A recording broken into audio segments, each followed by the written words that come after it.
nous allons commencer donc avec nos élus locaux. Nos élus locaux avec nous en studio. Christophe Clergeau, bonsoir. Bonsoir. Merci d'être avec nous. Vous êtes premier vice-président du Conseil régional des Pays de la Loire, du Parti socialiste également. Laurence Garnier, bonsoir. Vous représentez l'UMP ici et vous êtes conseillère municipale d'opposition à Nantes et à Nantes Métropole également. Première réaction à vous deux sur ce score du Front National ici en France. C'est d'abord un vote français. Et on est quelques semaines après les élections municipales dans la même expression des citoyens, un vote de colère, un vote de défiance, un vote de distance entre les citoyens et la vie politique qui s'exprime par un seul vote protestataire, celui du Front National. Aucun autre parti ne tire des bénéfices de cette inquiétude, de cette angoisse de la population française. C'est un vote anti-Hollande ? C'est un vote anti-système, c'est un vote de protestation contre le gouvernement, c'est un vote de désespérance des Français qui ont du mal à voir où va le pays, dans quelle direction nous allons. Et un des principaux dangers, et là pour la France comme pour l'Europe, c'est que face aux difficultés économiques, ce qui prime, ce soit le repli, l'abandon de toute perspective. Donc c'est notre responsabilité dans les politiques locales, nationales et européennes d'être encore plus sérieux, d'avoir des résultats, d'avoir des solutions qui répondent aux questions du chômage, de la vie chère, et de permettre aux gens de se reprojeter dans une vraie perspective d'avenir. Laurence Garnier, ce vote du Front National, ce score important du Front National, c'est, comme le disait Christophe Clergeau, c'est toute la classe politique qui en est responsable ? Je crois que c'est effectivement d'abord un vote de colère, et un vote de colère par rapport à la façon dont est gouverné notre pays depuis maintenant un peu plus de 2 ans. Ça, je crois que c'est la première chose qu'il faut dire. Donc c'est un vote anti-Hollande pour vous. Vous n'êtes pas d'accord sur la signification de ce vote du Front National ? Moi, je suis persuadée que c'est un vote anti-Hollande. Je crois qu'il y a un certain nombre d'électeurs qui ont choisi ce biais du vote extrême pour manifester leur colère. On est quand même à un peu plus d'un mois et demi d'élections municipales où on n'a pas du tout constaté les mêmes clivages politiques. Donc les Français n'ont pas changé d'avis en un mois et demi. Simplement, je pense qu'ils ont peut-être considéré, à tort à mon sens, que les enjeux européens les touchaient moins dans leur quotidien et que donc c'était peut-être une occasion plus simple et moins risquée pour eux, puisque je crois que beaucoup de Français ont conscience du danger des extrêmes, mais peut-être une occasion effectivement plus simple et moins risquée de manifester leur colère à travers ce vote. Est-ce que le politologue peut arbitrer ce débat ? Est-ce que ce vote du Front National est un vote anti-Hollande ou anti-système ? C'est certainement un vote très très global parce que la hauteur du score est tout à fait impressionnante.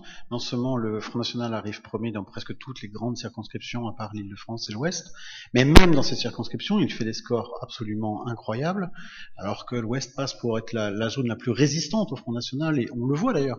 Même en faisant un score important au municipal, malgré tout, on est très très loin des scores moyens en France, et encore plus de ce qui se passe dans le Sud-Est. Or là, on voit le Front National en 2e position, qui talonne l'UMP pour toute la circonscription Ouest. C'est quelque chose de tout à fait édifiant. Il faut dire que c'est un changement de donne extrêmement important sur le plan politique. On a l'impression que la France, qu'elle soit de droite ou de gauche, finalement s'est réveillée il y a à peine 2 semaines pour parler de l'Union européenne, que ce soit donc à droite ou à gauche. Est-ce qu'il fallait pas aussi parler de l'Europe lorsqu'on était au municipal ? Est-ce que c'était pas déjà là qu'il fallait commencer à faire campagne ? Christophe Clergeau. Il fallait plus parler de l'Europe, et une des questions centrales, c'est qu'est-ce que la France a proposé à l'Europe ? Quand on parle du chômage, quand on parle des emplois dans l'industrie par exemple, est-ce qu'on se bat pour qu'on ne détruise pas les champions européens au nom des règles de libre concurrence, mais qu'on permette de défendre l'industrie européenne et les emplois en France face à la compétition internationale ? Ça, c'est des questions centrales qui auraient pu apporter des éléments de réponse aux Français qui sont inquiets quand on parle de la vente d'STX, quand on s'interroge sur l'avenir de la filière énergie marine renouvelable d'Alstom. Donc c'est ces questions-là qui auraient dû effectivement être au cœur de la campagne, mais elles y étaient quand même à travers cette angoisse liée au chômage. Et la question qui Trop tard ? C'est jamais trop tard. Chaque élection, chaque cycle une fois politique que les résultats sont là, est nouveau. Oui, mais c'est c'est un combat qui continue sur la question des solutions, sur la question des réponses concrètes à apporter aux habitants. Il faut en tirer des enseignements. L'Europe ne pourra pas rester la même face à la critique populiste ou face à l'extrême gauche. Elle doit mettre la croissance et l'emploi au cœur de son projet. Et en France, on doit accélérer les réformes en fédérant les énergies, pas simplement dans un gouvernement isolé, comme on le fait localement, en ayant des résultats concrets et en apportant des solutions aux problèmes de vie quotidienne des habitants. Laurence Garnier, dites-moi. Oui, on doit effectivement, comme le dit à juste titre Monsieur Clergeau, accélérer les réformes. Simplement, on attend simplement que vous le fassiez. Hein. C'est vous qui êtes au gouvernement aujourd'hui. Bah, vous êtes en train, mais manifestement, vous ne convainquez personne. Et depuis 2 ans, vous êtes en train d'annoncer le retournement économique, d'annoncer le renversement de la courbe du chômage, et rien ne vient. Et on voit bien que je crois que c'est un désarroi qui s'exprime aujourd'hui, une colère et un désarroi. Et c'est ça qu'on peut regretter vivement. Je voudrais prolonger votre réflexion. Effectivement, est-ce qu'il fallait pas parler de l'Europe pendant les municipales? Si j'ai accepté d'être candidate sur cette liste pour les européennes, c'est parce qu'effectivement, ça me semblait avoir énormément de sens pour notre circonscription Grand Ouest. Dans le cadre de ma campagne des municipales, j'avais déjà beaucoup insisté sur la nécessaire dimension européenne qu'il fallait réussir à donner à Nantes. Faire de Nantes et de l'eurocirconscription, qui sont par nature des territoires excentrés en Europe, une véritable porte d'entrée de l'Union européenne. Donc oui, il fallait évidemment commencer à parler de l'Europe, sensibiliser à tous ces sujets. Et je crois que on a aussi été victime, comme vous le dites, d'une campagne courte, d'une campagne brève, d'une lassitude aussi électorale, en plus de la lassitude politique qui est liée à l'absence de résultats du gouvernement actuel. Arnaud Leclerc. Vous posez une question à tous les deux, je dirais en 2 éléments. La première, c'est la France avait 193 listes qui se présentaient, c'est pratiquement le record.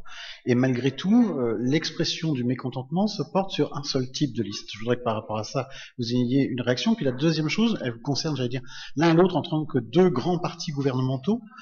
Est-ce que chacun de vos partis n'est pas, disons, suffisamment clair sur la question européenne? On a le sentiment qu'aussi bien au PS qu'à l'UMP, il y a finalement des lignes de fracture internes sur cette question-là et qu'il est difficile d'assumer des positions très nettes. Alors on le dit beaucoup, François Hollande a des réticences parce qu'il reste marqué par l'épisode du déchirement interne du Parti Socialiste au moment de 2005. On le voit aussi à l'UMP lorsque Alain Massour est lancé comme candidat en Île-de-France, il prend un tacle sévère d'un de ses collègues. Est-ce qu'il n'y a pas à la fois une question de clarification du positionnement des grands partis gouvernementaux sur l'Europe et en même temps une clarification aussi au regard du désespoir que vous exprimez, parce que pour l'instant, ce désespoir, il ne passe que par une seule liste, qui est le Front National. Christophe Clergeau, sur la lisibilité dans chaque parti. Le vote Front National montre la colère et montre aussi que pour les citoyens eux-mêmes, l'alternative n'est pas claire. Puisque je ne crois pas que les citoyens voient le Front National comme une alternative de politique publique pour trouver des solutions aux problèmes du pays. Ils y voient simplement un réceptacle possible pour l'expression de leur rejet. Donc ça nous donne une responsabilité, mais ça nous donne aussi une chance de retrouver l'écoute des citoyens si on est capable d'avoir des résultats et des solutions concrètes. Alors, effectivement, toute cette dynamique politique-là, il faut la porter au niveau communautaire. Pour la première fois, peut-être depuis des années, les socialistes ont su avoir une campagne qui était à la fois une campagne européenne, populaire, et qui plaidait pour un renforcement de l'Europe. Et on verra les résultats ce soir des élections au niveau communautaire, mais une alternative de gauche en Europe qui repose sur une alliance des socialistes, des écologistes, et d'une partie de la gauche radicale qui assumerait son réformiste, est peut-être possible au niveau européen. Dans beaucoup de pays, les résultats des sociodémocrates sont des bons résultats. Avant de vous laisser répondre également, Laurence Garnier, nous avons la vice-présidente du Parlement européen qui est en ligne avec nous, Annie Podimata du groupe des socialistes et démocrates, donc qui est grecque. Annie Podimata, bonsoir. Bonsoir. Du côté de la Grèce, c'est essentiellement Syriza qui a gagné des voix, c'est ce que nous disait Arnaud Leclerc un petit peu plus tôt dans cette émission. Qu'est-ce qui peut expliquer cette différence flagrante qu'on a entre la Grèce, par exemple, et la France? Est-ce que dans les deux cas, on est face à un rejet? Écoutez, Syriza est sorti le premier, ça c'est évident, ça c'est vrai, mais à mon avis, il n'a pas fait vraiment un score qui lui donnait la possibilité d'acclamer une grande victoire, parce que il a pu gagner plus ou moins les pourcentages, les résultats qu'il a obtenus lors des élections nationales en 2012. Donc c'est plus ou moins pareil chez nous, en Grèce. Je pense que le citoyen grec, avec les choix électoraux, ont voulu donner un signe d'alarme, adresser un avertissement à l'égard des institutions européennes surtout, mais aussi à l'égard du gouvernement pour changer de direction. Et je partage absolument les commentaires que je viens d'écouter.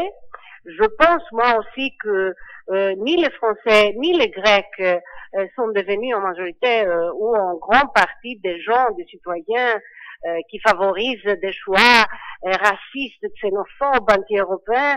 C'est une choix de colère, c'est une choix d'avertissement. J'espère que les dirigeants européens et aussi les dirigeants nationaux, mais c'est surtout une responsabilité européenne de tirer les leçons, d'écouter le message et faire les changements nécessaires pour convaincre les citoyens ordinaires que le projet européen est en place pour servir leurs intérêts et pas les intérêts de quelques oligarques, quoi. Merci beaucoup, Annie Podimata. C'est moi. On revient vers vous, Laurence Garnier. Vous estimez aussi que c'est pas un vote anti-européen, ce qu'on voit aujourd'hui du côté du Front National? Je crois que c'est d'abord, comme je le disais tout à l'heure, un vote effectivement de colère et de protestation. C'est certainement la manière la plus lisible, malheureusement, aujourd'hui, pour les citoyens français, d'exprimer leur colère. Ce qui répond à la question que vous posiez. Effectivement, c'est la manière la plus claire, la plus lisible aujourd'hui, à mon sens, plutôt que de voter pour ce qu'on appelle une petite liste qui va faire quelques dixièmes de pourcent ou quelques pourcents, pour effectivement manifester une colère forte. Et je crois que quand on est en colère, on a envie de le dire violemment. Et c'est cette violence qui se traduit aujourd'hui par le vote Front National. Vous parliez aussi de la question de la lisibilité. L'UMP, contrairement à ce qui a été dit, a une ligne politique qui est claire. J'étais avant-hier en meeting avec Jean-Pierre Raffarin et François Fillon. L'un avait voté non à Maastricht, l'autre avait voté oui. L'UMP est rassemblée sur les questions européennes, même si effectivement quelques voix se sont fait entendre, quelques voix qui sont effectivement dissonantes par rapport à la ligne politique du parti, qui pour autant est une ligne claire que chacun, je pense, a malgré tout bien perçue. Je voudrais simplement rebondir sur vos propos, Monsieur Clergeau. Vous êtes en train de nous dire, on assiste quand même à un désaveu de la politique et du système qui est massif aujourd'hui, qui, je l'ai déjà dit, le message touche d'abord le gouvernement socialiste qui gouverne la France aujourd'hui, et vous êtes en train de nous dire, mais vous savez, au niveau européen, finalement les socialistes, c'est pas si mal que ça, peut-être qu'on arrivera à gouverner tous ensemble. Mais je crois que vous êtes à côté de la plaque. Enfin, les Français aujourd'hui ne souhaitent pas cela. Vous venez de vous prendre quand même une claque, excusez-moi du mot, c'est trop facile. Qui montre quand même un désaveu sérieux de la politique actuelle, et vous nous expliquez, non mais vous en faites pas, on va peut-être essayer quand même de se raccrocher un peu aux branches et partir au niveau européen. Je crois que c'est ce que ne souhaitent pas, c'est exactement ce que ne souhaitent pas les électeurs aujourd'hui, et entendre ça, ça montre que vous n'avez pas écouté leur message, qui est quand même clair et qui est quand même grave aujourd'hui. Christophe Clergeau.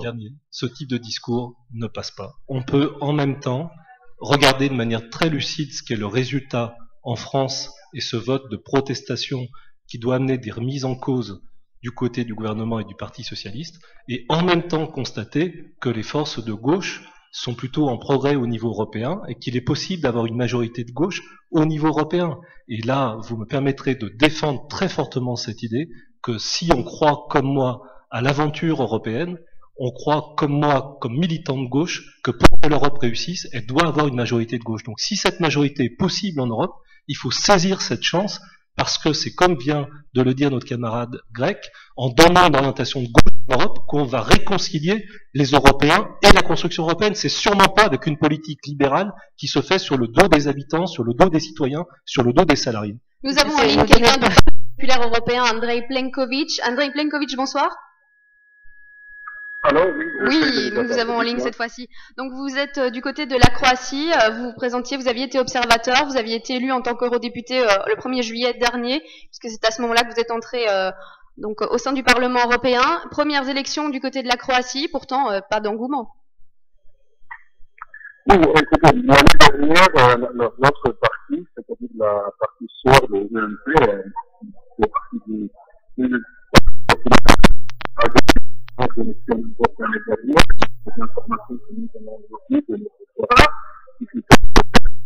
Malheureusement, on ne vous comprend pas du tout, Andrej Plenković, je suis désolée, mais on n'entend pas du tout vos propos. Allô, vous m'entendez? On vous entend un petit peu, mais je suis pas sûre de la qualité de la ligne. Dites-nous. Allô? Oui, allez-y, développez en essayant de vous éloigner un peu du micro, s'il vous plaît. Allô, vous m'entendez? Allô? Oui. Oui, mais je pense que vous nous entendez plus. Bon. Bon, écoutez, on essaiera de revenir à la Croatie peut-être plus tard dans cette émission, nous verrons si c'est possible. Pour revenir à ce débat que nous avons actuellement, si les Français avaient voulu vraiment aller dans ce sens, Christophe Clergeau, ils auraient voté pour le Parti Socialiste. Aujourd'hui, entre 13 et 15% pour le Parti Socialiste. Est-ce un échec, selon vous, ou pas? C'est un échec, forcément. Et la difficulté d'interprétation de ce scrutin, c'est que les Français n'ont pas voté pour le Parti Socialiste, ils n'ont pas voté pour les propositions libérales, ils n'ont pas voté pour les textes de l'extrême gauche. 2 fois pour l'UMP quand même, hein. Ils ont voté 21%. une fuite en avant. Une fuite en avant. Et notre responsabilité à nous, c'est de répondre à cette angoisse, mais c'est de ne pas les suivre dans cette fuite en avant. On sait les uns et les autres qu'il n'y a pas de solution de renouveau du pays et de préparation de l'avenir en dehors de la construction européenne. Donc le courage politique, c'est de continuer à tenir cette ligne, mais pas simplement par des discours, par des démonstrations dans la réalité, dans l'action. Donc c'est le sérieux de l'action, c'est les résultats, c'est la constance dans les comportements politiques et la réussite de l'action publique qui nous réconciliera avec les citoyens. Ce ne sont pas des discours. Retour avec Christophe Clergeau et Laurence Garnier dans un instant, mais nous partons à l'appel.